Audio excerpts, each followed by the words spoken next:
Thank you very much, Mr. Anilkar, the President, Mr. Chandan Chaudhary, Mr. Ravi Chandar, Mr. Vidur Bharadwaj, Ms. Sheetal Rakheja, Mr. Rajiv Khanna, Dr. Satish Agnihotri, Dr. Rahul Tongia, friends, ladies and gentlemen. I think a whole lot of presentation has already been made about what smart city is and how government has taken a bold step in making an announcement about 100 smart cities to begin with.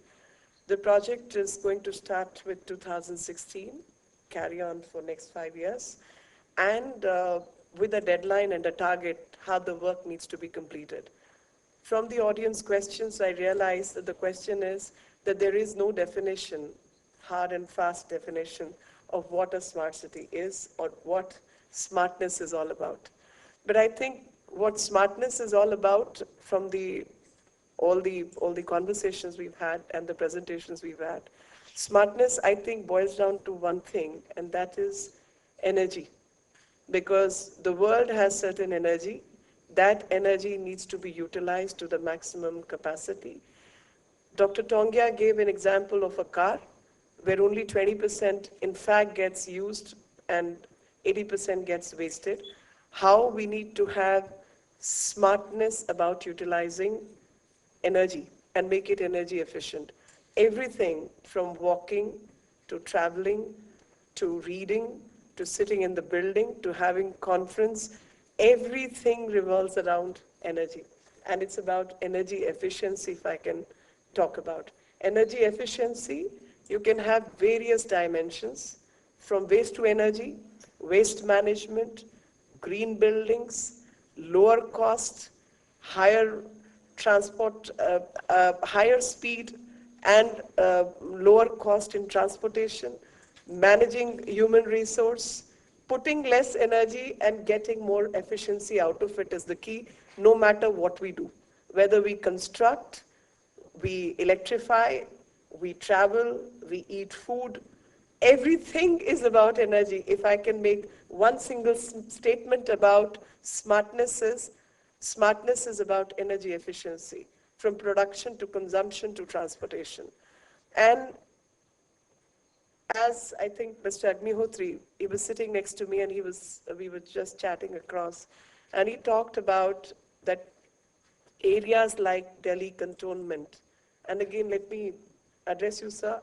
The Delhi Cantonment is again an area which was built on villages.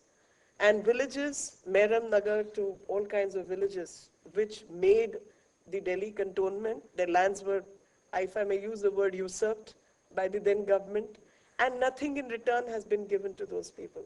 And my heart really bleeds for those residents, because end of the day, these are the people who have lost out everything over the century, and nothing major in terms of development has reached them. And this is how bad governance can be, is the biggest example. And the biggest example is New Delhi. I never forget to mention that. New Delhi, over half a century or more, has been built on village lands. And those villagers are living a life of penury because no planning whatsoever was ever made for those areas. The lands were taken away at dirt cheap rates, 25 paisa, 10 rupees, 20 rupees an acre. 400 such cases I'm aware of where the compensation has not been paid till date. And those who are familiar with Delhi will know only about Lutyens Delhi, and they will forget Pilanji, Khairpur, Jodhbagh. They will forget all that. But it is built on their land. Let's not forget. And whenever I'm walking across those areas, my constituency is such that neighbors will always say, Madam, these people are stewing the area, they are not clearing up, and they are going on building one over the other. And if I can recollect, today's one article in one of the newspapers, that how Delhi is sitting on a seismic fault is another issue. We are sitting on a seismic fault. We have a Yamuna which we have converted into a drain. Tughlaq built a channel, a water channel, which has been covered today And Sheetal, I think, showed a presentation where how those channels can actually be life-saving for a city. Throughout Europe, those effects have been created, not only to beautify, but to meet the challenges and needs of a city. Here we have covered it and made it into a nala, and it is flowing in the reverse direction. It was created by Tughlaq to carry water from Yamuna to the Tughlaqabad and the fort. We have converted it and made it into a drain which is flowing back into Yamuna, and it's a drain today, instead of being a clean water channel, which it used to be. So there are several issues, and Delhi has a plenty of them. I missed out on the presentations earlier. I was thinking that we are all talking about solar energy. But in a city like Delhi, 10% requirement, of course, a city can easily meet by having rooftop solar panels. 10% can be easily met. But the ultimate challenge lies in transportation of energy from close by regions near city. Now we are getting energy from, say, Rajasthan grid or other places. So we need smarter grids. We need smarter, efficient system which can transport electricity, which could be made through solar, PV panels, photovoltaic panels, or whichever other methodology we may use, but definitely cleaner technologies. But at which voltage are we sending it determines how much loss is incurred in the transportation, which adds to the cost. So we need to work at those systems simultaneously. Challenge is not building a new smart city. Challenge is in converting the existing structures into smart, and which is a real challenge. And there are various challenges, especially in Delhi. The governance itself is a challenge.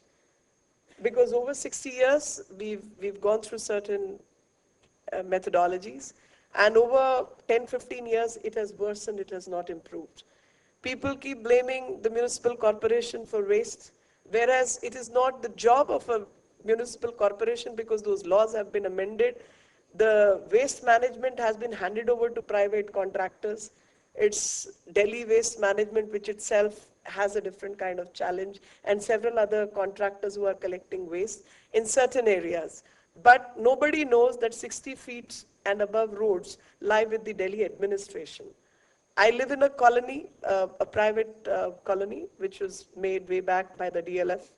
And interestingly, the colony people came and discussed their problems. The pipeline has not been changed over 35 years, and the trunk pipeline, because people were pressurizing every time there was a problem, so the branches have been altered and given a wider width, whereas the trunk pipeline continues to be the old one. Now, as an MP, I asked the central government to increase the budget by way of increasing the budget of Delhi Jal Board, because sewage is with the Delhi administration and with the Jal Board. And also increase the budget for electrification, because Delhi suffered a lot due to transformers not functioning well, and a little bit of air and wind, and the electricity goes for a toss. So we got some money from the central government. Till date, there is no plan. How do you act smart? I think smartness involves smart people, an interface of smart people with the surroundings. And I think in the presentation, we missed out on that aspect, because smartness is not about physical environment by itself cannot make it smart. It's the people's interaction which makes it smart, and everything depends on how smart the people are. How smart people are, how conscious people are, how aware people are, and how less politicized and uh, uh, more job-oriented people can be. And I think, unfortunately, Delhi suffers from that itself. And Delhi suffers because governance has never meant job on the ground. Governance has had different kind of meaning in the past. We are trying to change that outlook. We are trying to change that Roads need not be laid over and over and over and over again. To be smart, that money can be consumed elsewhere. The pavements need not be relaid every 2 years and money be wasted. In fact, new roads, new pavements, from that very money can be built. Private spaces need not be encroached, but private spaces need to be protected by the surroundings and by the people living around that area. But you need a different governance model. And that governance model acts like a software in a computer, because physical structure, I think it's easier to deliver.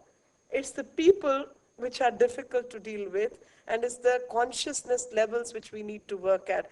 This is not to undermine that physical structures need not be worked at, but physical structure sustenance depends wholly on people. I have personally cleaned a street with my own hands, just to set an example in a particular area. By 11:30, we started working at 8 o'clock. By 11:30, that place was strewn again. This is not smart. This is not smart. So we need to tweak people's brain as well, that when you talk about Swachhata, it's not about just building toilets, it's about using those toilets as well. It's about where those toilets are getting built as well, because end of the day, I have seen, I have no shame in naming a place, uh, DPS Arkepuram also is a very renowned school in my constituency. And opposite that DPS Arkepuram gate is a very smart colony called Somvihar, where all the ex-army generals and other army personnel are living. These are senior citizens, and they are maintaining their colony very, very well. Very smartly they have managed with little resources, but they carry the job very well. Between the two, there is a road where buses get parked from the school, and which is on a nala. It used to be a nala earlier, which is now covered. And all the drivers are urinating outside their gates. This can't be smart. And I've had various conversations on this. Now, building a toilet away from the gate and somewhere else, it doesn't work, because the drivers are still going to use that space because it's energy efficient from their perspective. It's just opposite. It's close by. Who's going to walk 1 kilometer, half a kilometer? And it's just bad habit. But it is an eyesore for the people living in that area. So if we can build a smart toilet, a urinal, which is smart to look at and is not an eyesore for the colony residents, maybe that's a solution. But those are very localized solutions. So I think solutions have to be localized. We can't import any model from anywhere. We can study good practices from outside, but end of the day, it has to be a very, very local approach. It has to be what suits that ward, that lane, that road, those community workers is where the solution lies. And drafting things, as I always say, I said drafting things on a drawing board is less cumbersome, but walking the road and finding the potholes is difficult. So no offense to the architects. In fact, I have a huge respect for the professionals, and I think professionals is who we need to use to build, but those professionals also need to get down on the road and not work from their drawing boards inside their AC rooms. Walk the mile, and then we can talk how smart we all can get. And I have a full faith and belief that smart energy solutions also involve methanization processes. India is a master. I mean, I want to re-emphasize that we are constantly talking about solar energy, but we are forgetting that methanization and biogas, we are the masters. The people who are world famous are from IIT Delhi, and which I discovered subsequently because I was in touch with a Dutch company, and they were discussing, and ultimately I discovered the expert on the board happened to be an Indian, and who happened to be from IIT Delhi. So biogas is something we need to seriously think about.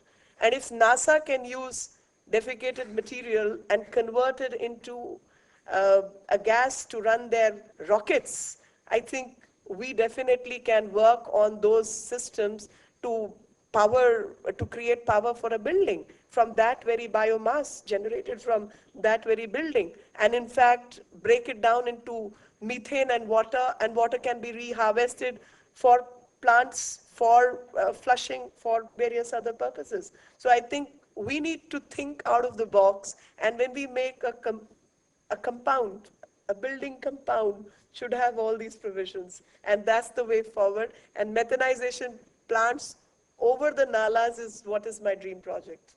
I would want everyone to work on that. I've had some initial discussions with some people, and that's exactly what I want to do. That let's convert nalas into powerhouses.